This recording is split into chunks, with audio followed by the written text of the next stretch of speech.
Okay, so we seem to have a lot of Marvel shows these days, don't we?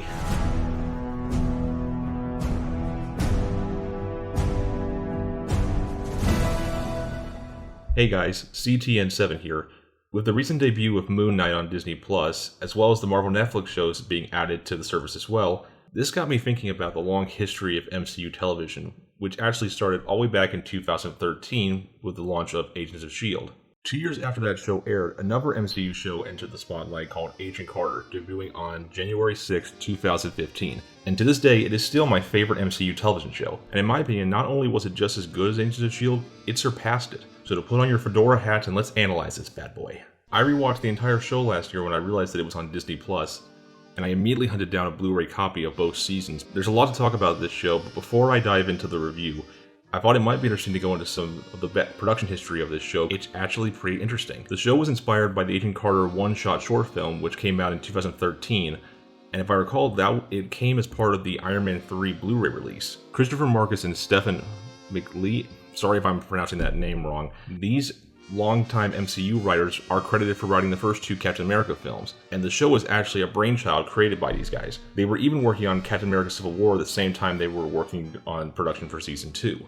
Kevin Feige was also supposedly very invested in the production, so it definitely had some big production names inside Marvel Studios at the time. For those of you who don't know too much about the story, I'll give a quick summary.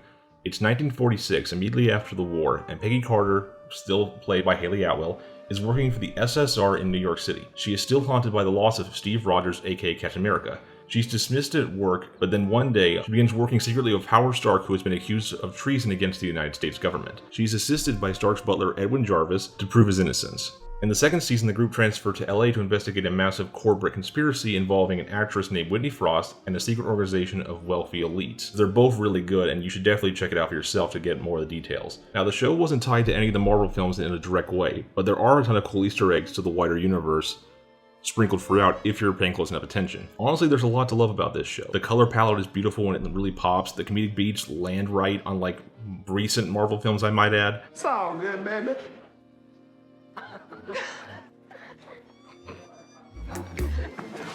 The time period is well realized, and of course Hayley Atwell's performance is great. Atwell had already established how great she was as the character and easily slid back into the lead role, and pairing her with Edwin Jarvis was an inspired move. The contrast of Jarvis's innocence and inexperience with Peggy's tough-as-nails attitude made for great comedy and drama. Who writes this rubbish? I rather enjoy it, actually. Although the real thing is considerably more impressive. The show was also well praised by critics at the time, and currently holds a 96% approval rating on Rotten Tomato. Considering that it was a 1940s period piece starring an already established likable character, you'd think people would have been more excited going into Marvel's Agent Carter. Not that it didn't generate excitement, but it did see a lot of criticism, usually about how it was, quote, a prequel, and that it was irrelevant, and that it wouldn't matter in the grand scheme of things in the wider MCU mythos. Agent Carter didn't need to succeed by setting up a payoff that wouldn't be revealed till Guardians Volume 3. It just needed to be an entertaining, involving show, and it was. The show only ran for 18 episodes, moving in a quick and satisfying manner without feeling like it had to, what's the word I'm looking for? Fill up its runtime with filler. Despite the positive critical reception, viewership fell in the second season heavily, and on May 12, 2016, ABC decided they were canceling Agent Carter. And let me tell you, when that happened, I was pissed. I couldn't understand why they were canceling a show that I thought was really engaging and unique. When asked why they were canceling the show, Hayley Atwell commented in an interview that Marvel didn't want to end it. I think it's just a networking economical thing.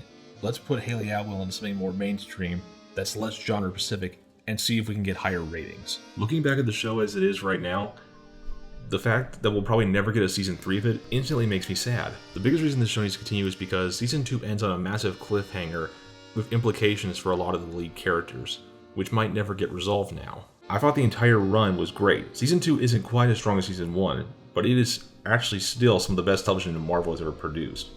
I loved the 40s period atmosphere. Hayley Atwell was gorgeous and charismatic as the title character, and the new characters like Jarvis, Jack, Howard, and Sousa I thought were all likable and entertaining. Disney, if you're listening, please give this show a final season on Disney+. You have the money and you have the resources, so just do it. And that's about it, guys. Thank you so much for listening, and if there's something I missed or forgot to mention about the show, please share it in the comments below. I'd love to hear your guys' thoughts about it. If you want to see more, please hit that subscribe button and tap the bell icon to keep up to date on my latest releases. That's it for today, guys, and I'll see you later.